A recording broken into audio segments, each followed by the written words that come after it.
Namaste, ladies and gentlemen, and welcome to a brand new episode of Nepal Next. You're watching us on Nepallive today. I hope all of you are staying home and staying safe, taking care of yourself and your family members and your loved ones. Today, I have a very special guest with me on my show, none other than Honorable Minister of Foreign Affairs, Mr. Pradeep Kumar Gyawali. Welcome to the show. Thank you, Sadishaji. Thank you. People at this time are looking towards the government with hope, Honorable Minister, and hope for now is vaccines. So what is the government trying to do in this regards? Your ministry is in the forefront, especially now with foreign countries to procure these vaccines. What progress is being made and when can we hear the news of a breakthrough? Thank you, Sadishaji. People's expectation on vaccines is quite valid because we all know that the most effective weapon in our battle against COVID-19 is vaccine. Thanks to the cooperation and support of our neighboring countries and COVAX facility, Nepal was the second country in this region in South Asia to start the vaccination program at the beginning of February. So far, we have administered more than 2.6 million vaccines to the people, and around 500,000 people have received their second shots as well. But the very uneven distribution of the vaccines and the countries and the companies who placed us to supply vaccines to us, they are facing the problem in their home as well. So that's why now we are facing bit difficulties to smoothly run our vaccination campaign. However, we are trying our best. We have outreached to the countries who produce the vaccines.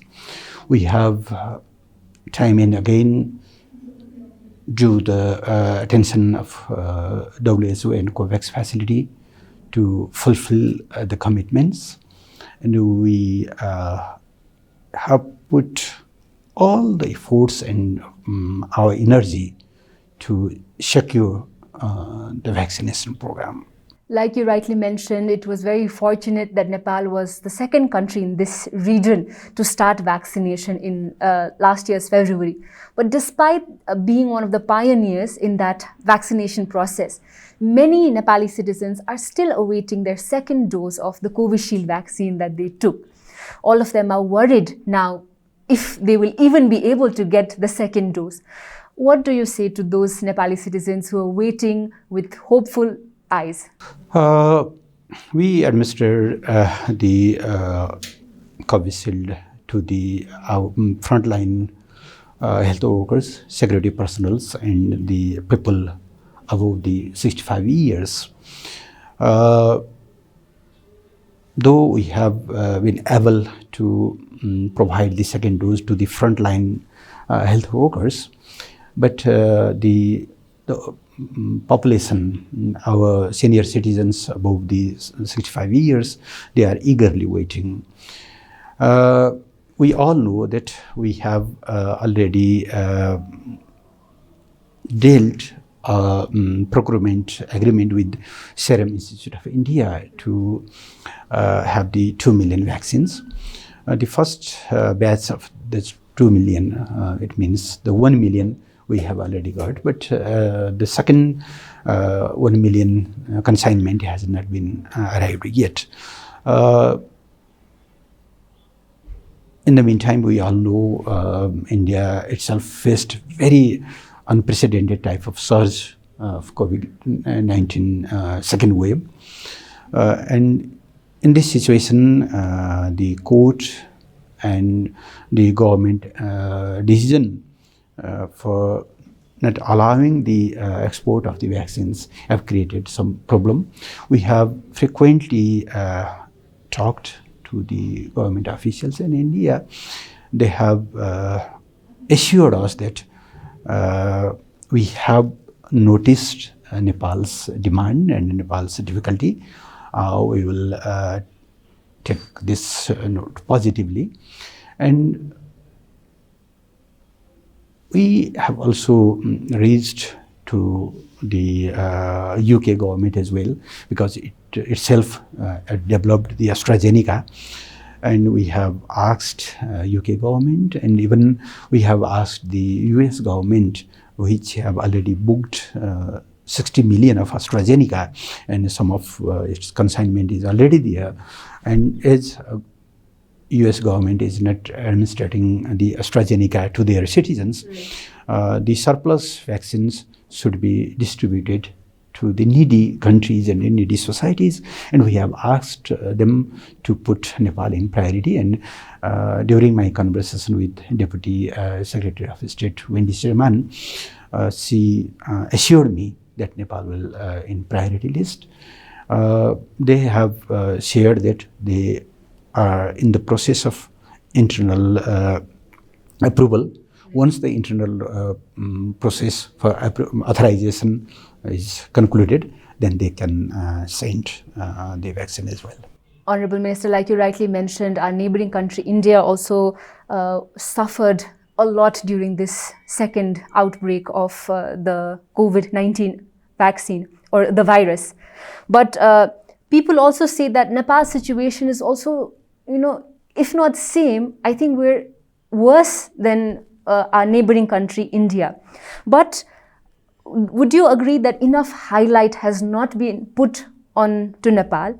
And do you think the reason behind this, is it just, weak diplomacy, or what could we have done more, or we can still do more to bring in this foreign aid in terms of vaccines and other medical equipments that are of utmost necessity to Nepal?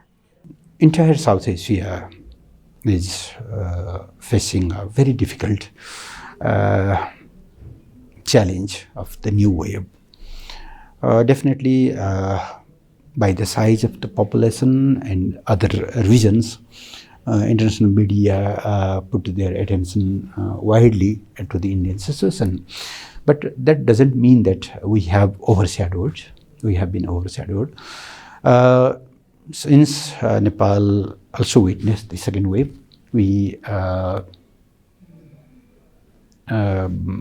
have drawn the attention of not only the international media, but our development partners, our good friends, and other donor agencies.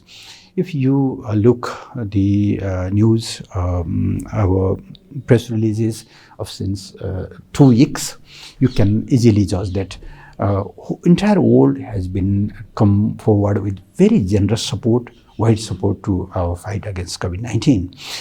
US government, UK government, France, Belgium, Germany, Australia, Japan, Singapore, China, and many more countries, they have come forward with their generous support and very strong solidarity. So that doesn't mean that we have Nepal's situation has been a bit marginalized. That is not true. And we not only we are trying diplomatically, but many international media, they have also featured the Nepal's difficult situation caused by the COVID pandemic, like CNN, like The Guardian, and other international media as well. So because of also the focus on Nepal and the situation that we're going in, like you mentioned, a lot of helping hands have come forward, but the help that we've received from all these helpful countries, there are news and reports being said that essential supplies from vaccines to different kind of health related equipments, medical equipments, are just stored in warehouse and not being used properly, not being dispatched properly. How true is this? Could you shed some light on that as well? I am not the appropriate person to respond it, because the responsibility to the properly distribution, to have the adequate planning depends on the Ministry of Health and Population. So far, I know they are doing their best. We all know they are in stress, huge stress they are feeling. But despite of those challenges, Ministry of Health and Population is doing a wonderful job to assure, to ascertain the supply of the needy medical equipments and other health materials to the concerning hospitals and other health institutions, because so many amount of health equipments has been outpoured during a very short span of time. Every day we receive 2 or 3 consignments from different countries. Just yesterday we received the support sent by the UAE government, and every day the charter flights, they are carrying the materials. So it may have take some time, but I don't think that there is that material is not distributing well. I don't think so. So we really hope that the process is fastened and it's more efficient in the coming days. Now, Honorable Minister, during the first outbreak in early 2020, when we heard news about or when we experienced the first outbreak of COVID-19, I think the government was swift enough to bring in students who were stranded in different countries, as well as Nepali workers who had gone for foreign employment. However, during this second wave, the news of people coming back, or Nepali citizens being able to come back to the country, is or has been quite low. Why is it? What efforts are being made by the ministry to contact these Nepalis who are outside of Nepal wanting to come back home at a time like this? The situation of last year and this year is a bit different. When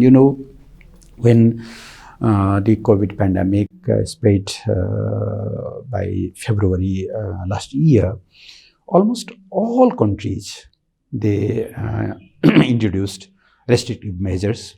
Almost all countries were in lockdown, and we also started the lockdown in March. Chaitra 11, it was the first day of the lockdown. Within 2 months, we coordinated with our missions abroad and the concerning governments where the Nepali people were stranded, to have the proper safety, security, relief and rescue planning.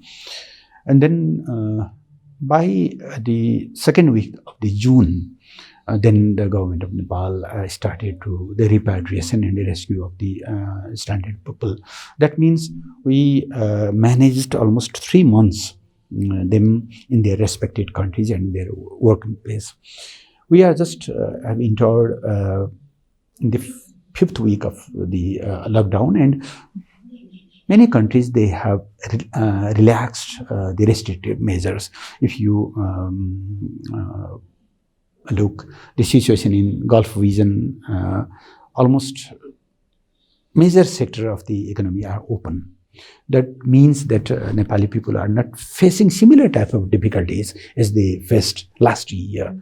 But however, we know that many migrant Nepali workers, their contract has been over. Many have expired their visas, and many dead bodies are also there waiting for the repatriation. We are looking, and if the lockdown continues, or restrictive measures continue in our country, then we will make special measures to repatriate those students and other migrant workers who have been stranded abroad. Now let's talk about Nepali people waiting to go abroad for foreign employment even at a time like this. Life has to move on. They have to work and earn their money. And a lot of people are saying that even though most of their process has already been complete, they are still waiting, to hear some news from the government, or when will their process of foreign employment continue. So what is the situation on that? We are aware and we are very sensitive about the problem the selected Nepali youths are facing. Especially the main problem is in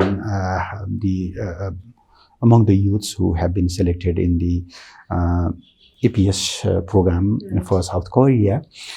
Due to the ongoing restrictive measures and COVID situation in South Korea as well,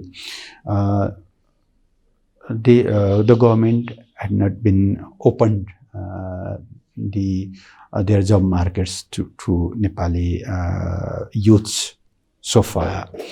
We are in constant touch with the government. We have requested and we have conveyed our message that Nepali youths will follow every measures, health protocols you have introduced for the foreign citizens. And they will stay in strict quarantine for 14 days, and they will strictly follow the protocols. So it is the time to consider their request, and hopefully in near future there will be some progress on this regard.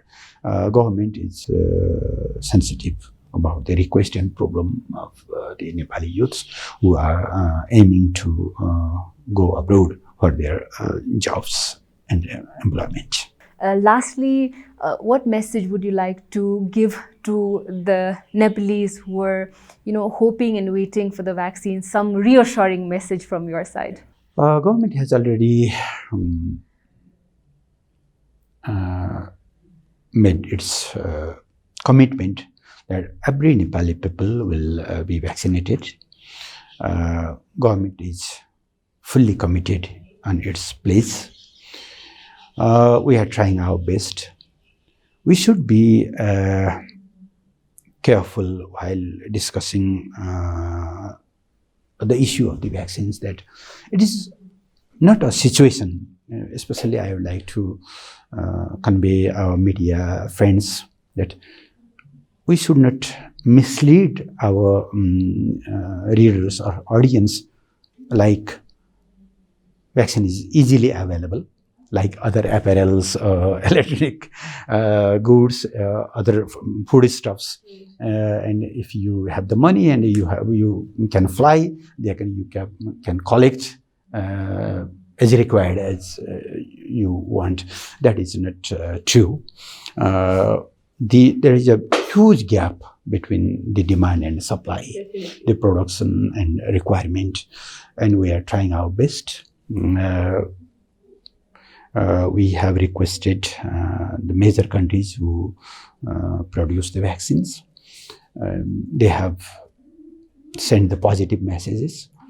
Concerning authorities in frequent discussion about the modalities, and hopefully very soon there will a new message that Nepal will resume the vaccination campaign again. Thank you so much, Honorable Minister, for taking your time out and sharing these insightful messages to our viewers as well. We hope that the process of vaccination gets started and gets a continuation till the time each and every Nepali is vaccinated and safe from this virus. Thank you so much for your time. Thank you. Thank you. So with this, we come towards the end of another episode of Nepal Next. I hope this insightful conversation we had with Honorable Minister of Foreign Affairs, Mr. Pradeep Kumar Gyawali, is an enlightening one, and most of your questions have been answered. I hope you stay at home, take care of yourself and your family, your loved ones. Stay home and stay safe.